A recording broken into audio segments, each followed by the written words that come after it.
Hey gang, welcome back to Get After It. So it's been less than a week since we unveiled the 392 square foot Camp Creek, one bedroom, tiny home built to the International Residential Code. And I think in 5 or 6 days on YouTube, we're over 27,000 views, hundreds of likes, 150 comments.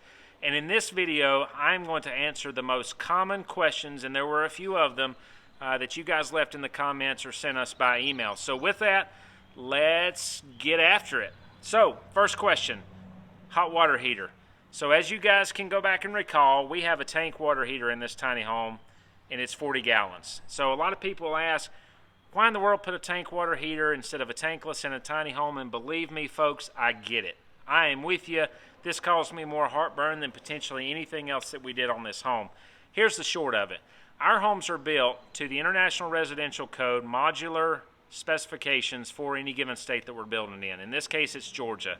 Now, Georgia, as you know, is a pretty lengthy state. We have the heat of South Georgia, but the very cold of the mountains of Northeast Georgia. And hot water heaters, particularly tankless water heaters, are rated to heat water a certain range. And so if the incoming water is too cold, it won't get it to spec. And so the state and the inspection agency told me, the engineer said, you know, for this thing to go into the mountains of Northeast Georgia, a tankless water heater may not fit the bill.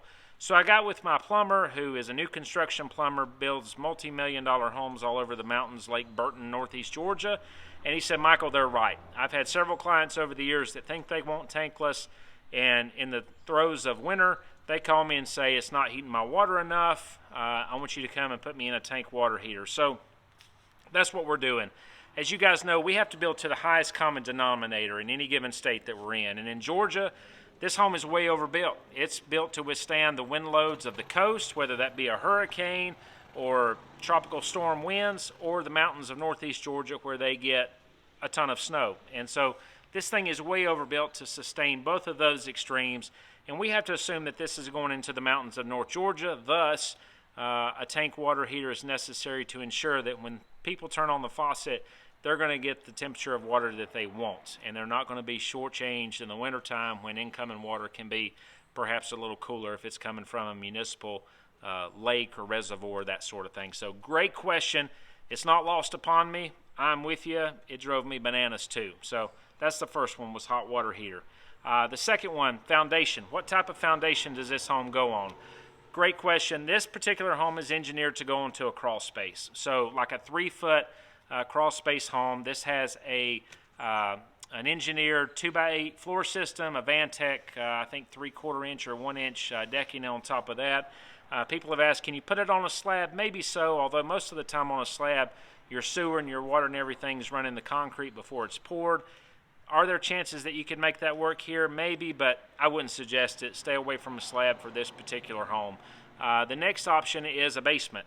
Now remember, this one doesn't have an interior stairwell to get to a basement, so although it's likely possible to put it on a basement, that would more than likely just be storage because you're not going to be able to access the basement without coming outside and going around if you do like a walkout basement on the back side of the wall. So again, this one is engineered to go into what they call a stem wall or a crawl space foundation, and our engineer has already engineered that, so we provide that upon the sale of the home to you for your general contractor to put in. That way when the home is delivered, it's just simply put onto the foundation, utilities are hooked up, we drive away, and you're ready to live in your yesterday cabin.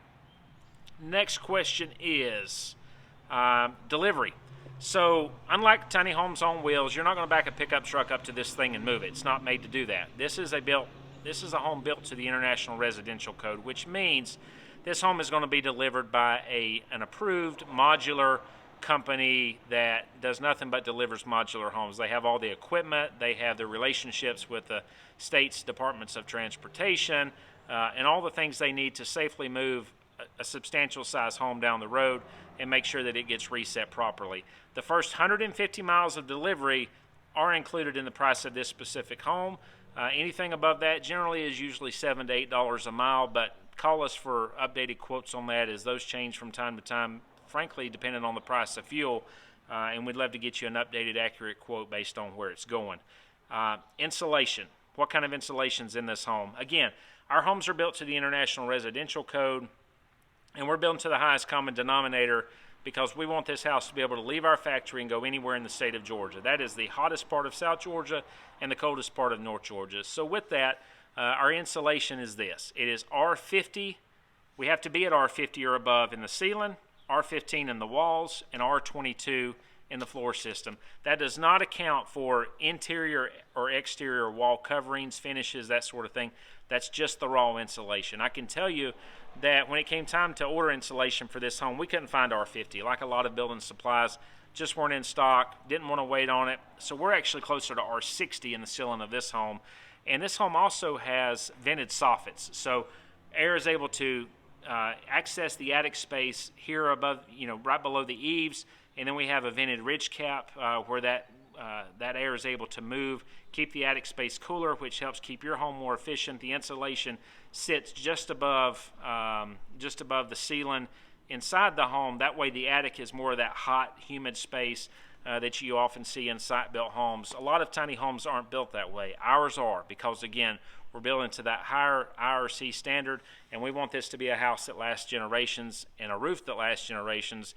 And the best way to do that is to make sure that you have proper airflow, both for air circulation and to make sure you don't have moisture condensation. So that was a great question, is on the insulation front. The next one is the refrigerator.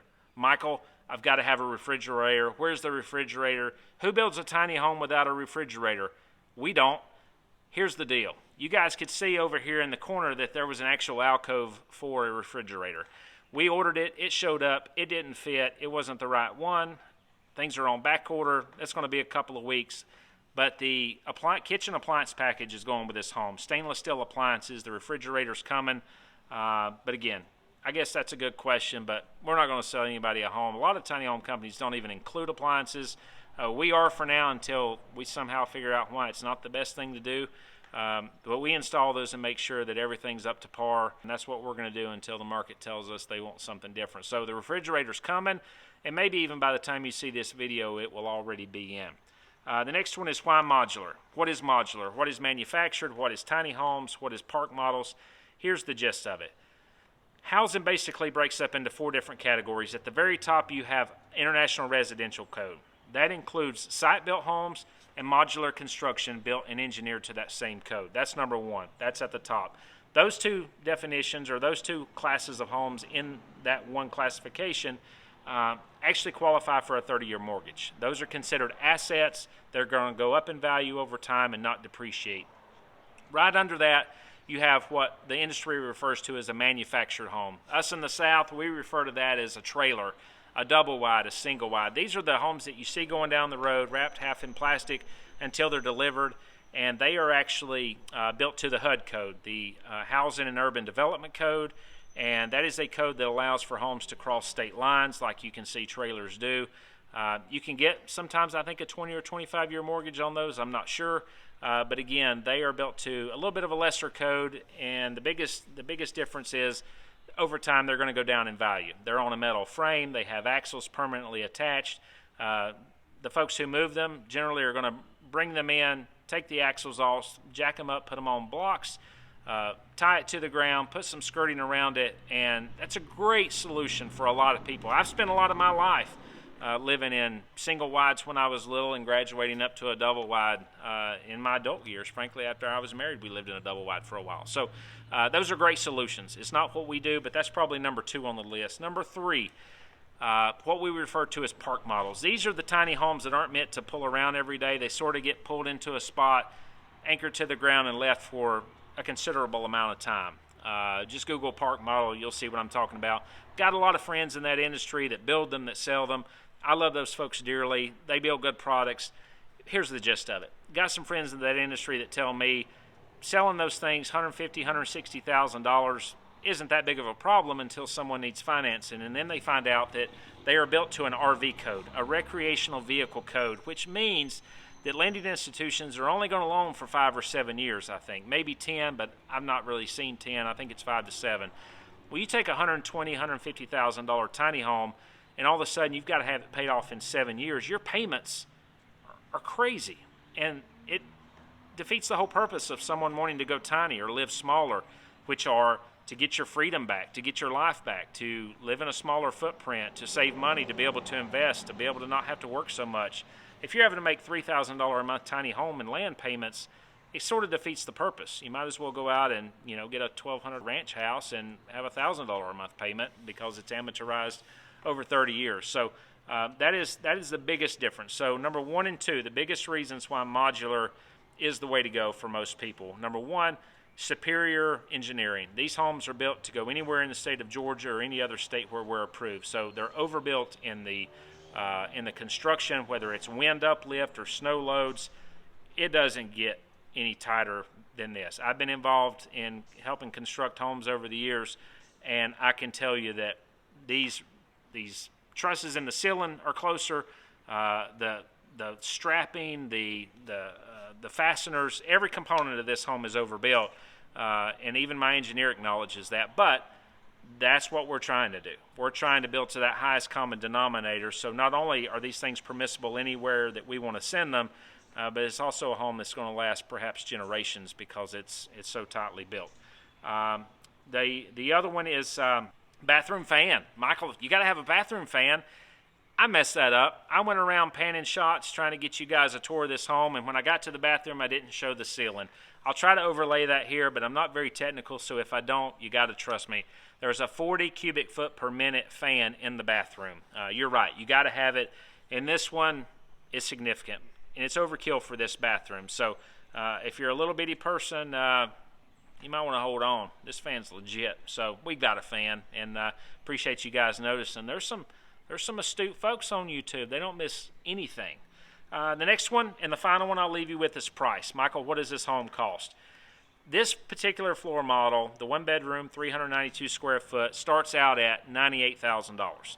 Now, that is actually cheaper than a lot of park models because we're able to buy with predictability. A lot of our material in bulk we're able to build in a factory. We don't get rained out. And we're not putting it on a trailer to be moved around. This is going to go on a permanent foundation. Now, there are going to be some costs associated with getting that little block wall done on your site. Utilities would be the same no matter what you're buying, but we can talk through that. It's not much. Transport costs are really no different.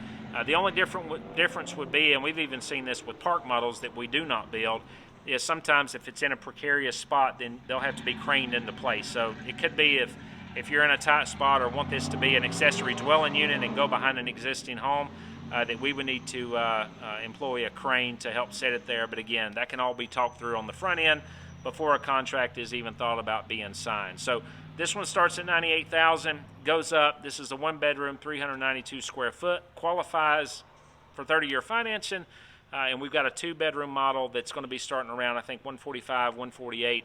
And can go up from there. This one is going to be around $115,000. Includes that first 150 miles of delivery, but that price tag is because we went on the high end. Now we do LP Smart Siding on all of our homes, which is a superior 50-year product if you install it to their specifications. But also on the interior, we did real pine tongue and groove throughout on all the ceilings, with the exception of I think the closets, and we also did the rubbed bronze finishes on all the fixtures and lights and that sort of thing. So this one here is going to be around $115. They start at $98. Listen, we'd love to hear from you guys. We'd love for you to come and visit us. I love and appreciate the comments that you're leaving, the emails, the phone calls, visiting our website, yesterwaycabins.com. Yesterway, not yesterday, yesterwaycabins.com. There's a lot of good stuff on there. A lot of we went in depth on some frequently asked questions, have ways that you can get in touch with us. And if you happen to live in Northeast Georgia or want to, and you're looking for a place to work and you're OCD, you're a perfectionist, and you like working with your hands, reach out to us. We're looking to grow our team because you guys are clearly going to drive us there by watching so many of these videos and wanting our cabins. So, again, thank you guys so much. My son Silas, who I know a lot of you mentioned in the comments, he thanks you too. He's going to be in these videos from time to time, but I just want to thank you again. Thank you for the opportunity to answer your most common questions. And if you have more or there's something else you want to see in upcoming videos, please leave it in the comments below. In the meantime, stay safe, work hard, and get after it.